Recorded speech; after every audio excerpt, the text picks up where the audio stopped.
नमस्कार दोस्तों, मैं हूं शिखा जायसवाल। कुछ समय पहले हुए रेसलर प्रोटेस्ट ने बीजेपी की नाक में दम कर दिया था। सरकार की खूब किरकिरी हुई थी। कांग्रेस ने भी इसे बहुत बड़ा मुद्दा बनाया था और बीजेपी को खिलाड़ियों और महिला विरोधी बताया था। उस वक्त रेसलिंग फेडरेशन ऑफ इंडिया के पूर्व अध्यक्ष और पूर्व बीजेपी सांसद ब्रिजभूषण शरण सिंह ने इसे कांग्रेस का षड्यंत्र बताया था और कहा था कि इसके पीछे दीपेंद्र सिंह हुड्डा और भूपेंद्र हुड्डा का हाथ है और इस आंदोलन की फाइनल स्क्रिप्ट कांग्रेस कार्यालय में लिखी गई है। लेकिन विनेश फोगाट के कांग्रेस ज्वाइन करते ही अब फिर से इस आंदोलन की चर्चा शुरू हो गई है और इस पर अब ब्रिजभूषण शरण सिंह ने एक बार फिर बड़ा बयान दिया है। उन्होंने इस आंदोलन को लेकर कहा कि जब इस आंदोलन का जंतर मंतर पर विरोध प्रदर्शन हुआ तब मैंने कहा था कि ये खिलाड़ियों का आंदोलन नहीं है, ये कांग्रेस का षड्यंत्र है और इसके पीछे दीपेंद्र हुड्डा और भूपेंद्र हुड्डा का हाथ है और इस आंदोलन की फाइनल स्क्रिप्ट कांग्रेस कार्यालय में लिखी गई थी। ब्रिजभूषण ने कहा कि अब जनता इनका फैसला करेगी। इन लोगों ने खेल खिलाड़ियों और हमारा अपमान किया है। इन लोगों ने महिला खिलाड़ियों का अपमान किया है और मैंने नहीं बल्कि कांग्रेस ने खिलाड़ियों का अपमान किया है।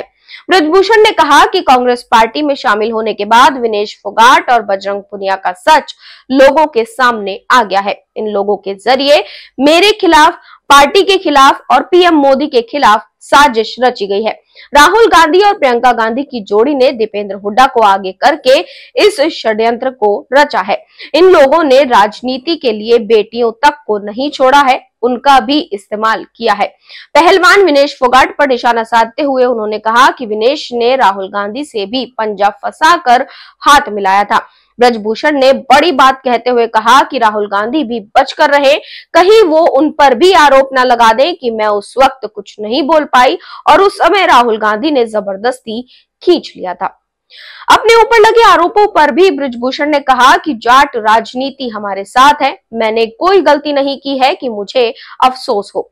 वहीं ब्रिजभूषण ने चुनाव लड़ने और प्रचार पर कहा कि पार्टी अगर कहेगी तो चुनाव प्रचार करूंगा।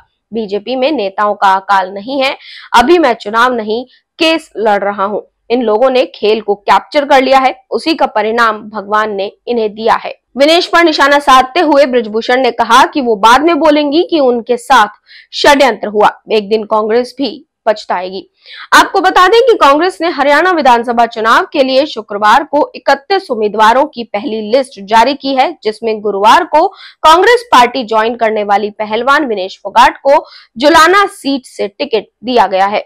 तो ब्रजभूषण के आरोपों पर और विनेश फोगाट के कांग्रेस ज्वाइन करने पर आपकी क्या राय है, कमेंट बॉक्स में जरूर बताएं। साथ ही चैनल को सब्सक्राइब करना बिल्कुल न भूलें।